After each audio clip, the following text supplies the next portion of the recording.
Triple H said this Monday Night Raw was going to be epic, and it was absolutely not. It was terrible.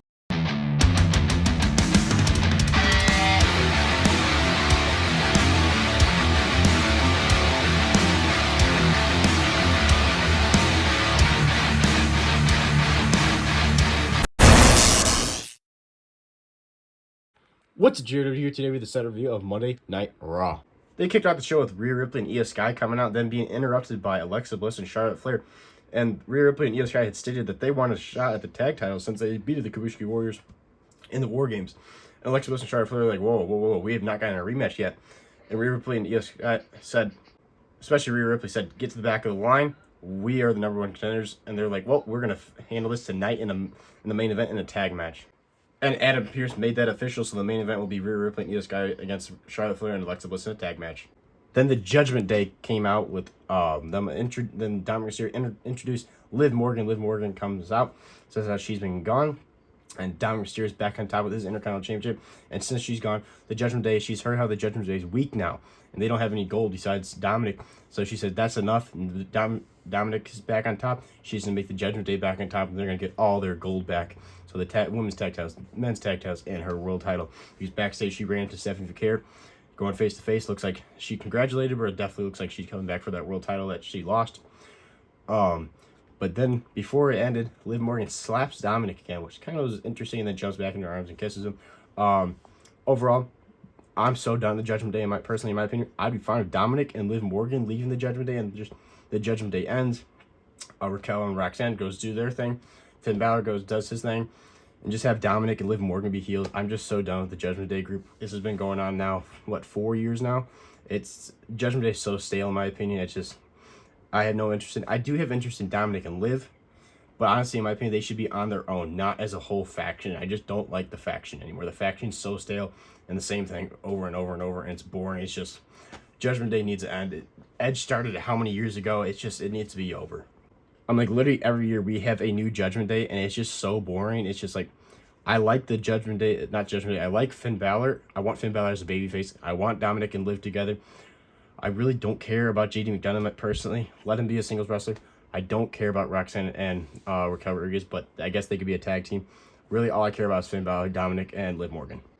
But overall, the promo that they had was not bad.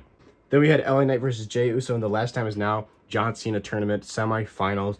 I was hoping to God Jey Uso would not win, and he did not. LA Knight picked up the victory. Jey Uso hit the spear and the Samoan splash, and then LA Knight kicked out and then quickly rolled him up for the 1, 2, 3, and LA Knight picks up the victory and quickly gets out of there. And Jey Uso's moping around and started crashing out. He destroyed the Prime Hydration Station, throwing shit everywhere, just throwing steel steps and everything. Goes backstage. Jackie Redmond tries interviewing him, and he's like, "Dude, I'm done with everybody." He goes, "Roman Reigns is right. Those world titles would look better on his shoulders, not mine." And he's just being a crybaby, just like, I hope because of this he goes back to being a tag team wrestler and never be a singles wrestler again, because I am so done with Yeet Jey Uso. Like that mid Yeet like entrance like during the War Games match pissed me off so much. I'm so done with singles Jey Uso, Yeet Jey Uso. I'm just done with it. I hope he's back to being a tag team wrestler with his brother. But thank God LA Knight won the match, and he's going to go on to the finals. Then we had AJ Styles and Dragon Lee defend their tag titles against Xavier Woods and Kofi Kingston, the New Day, with Grayson Waller on ringside. This match was actually pretty freaking good because the New Day is a good tag team, and Dragon Lee and AJ Styles are amazing wrestlers. They had an insane Styles clash to pick up the victory. Dragon Lee's on the top rope. Kofi Kingston's dangling on the ropes right there. Dragon Lee jumps on and launches Kofi Kingston. And AJ Styles catches Kofi Kingston midair and hits a Styles clash on him. Absolutely insane. And picks up the victory for Dragon Lee and AJ Styles to retain their tag team championships. And while that happened, that Styles clash, Dragon Lee launched himself out of the ring to take out Xavier Woods and Grayson Waller.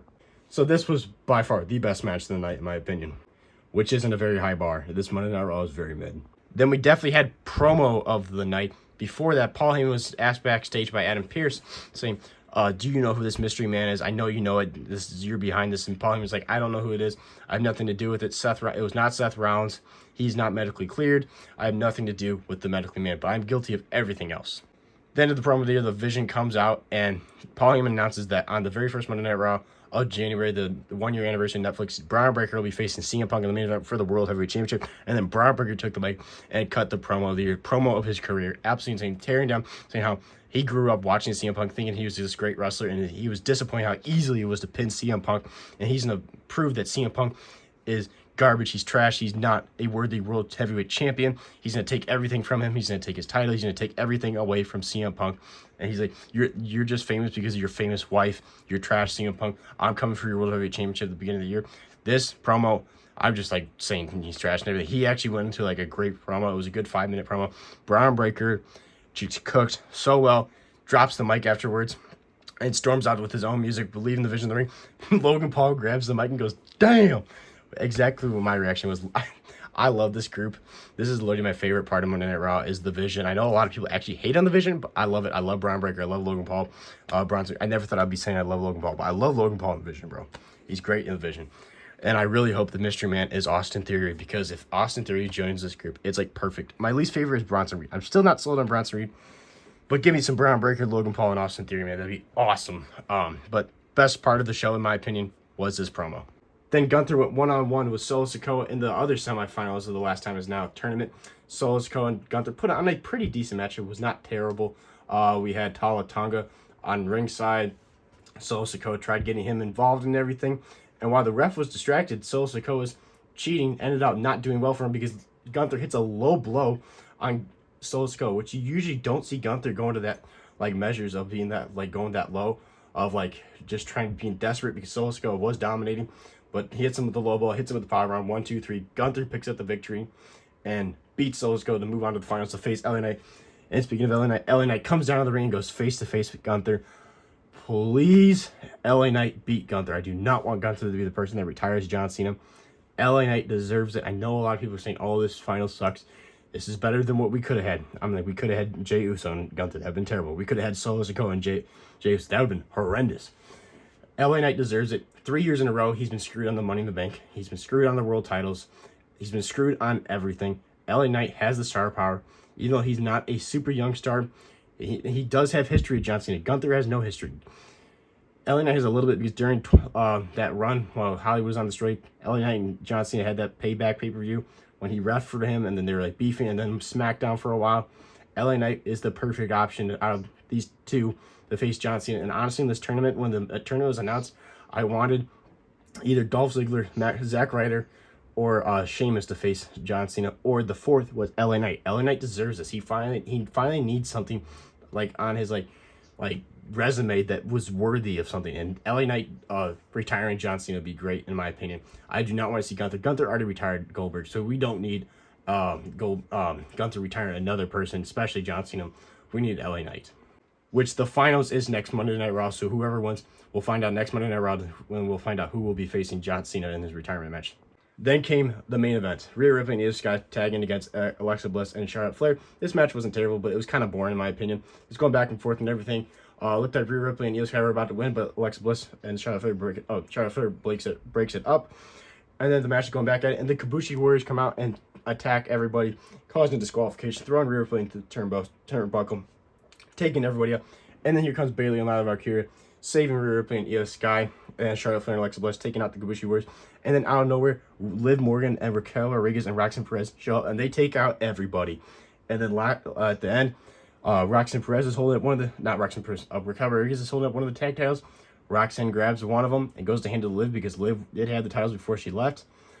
And then, because then Roxanne took over her spot, but nope, Liv handed it back to Roxanne and lifted up both of their arms, and looks like Liv is going for the women's world title, while Raquel and Roxanne Perez have the tag titles.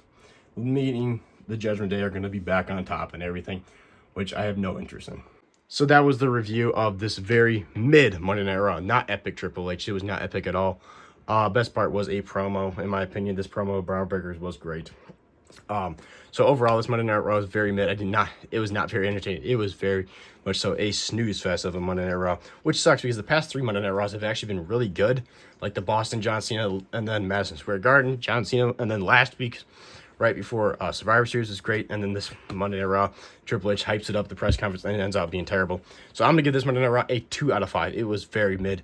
I would even borderline saying a 1.5 out of 5. This Monday Night Raw was horrendous in my opinion. This is Jared W. Live. Make sure to like, subscribe, stay immersed for your content because we post videos every single day. It's either a video or a short every single day. So stay tuned for that. Stay tuned for that. Go to the Instagram. My Instagram is all lowercase Jared W. Live, no spaces. I'd highly appreciate that. Also, go check out my TikTok, which is lowercase JRW, and then underscore lowercase live. I'd highly appreciate that as well. We're starting to get momentum on TikTok and Instagram, so I really appreciate that. This is Jared W. Live, and I'll see you guys in the next one.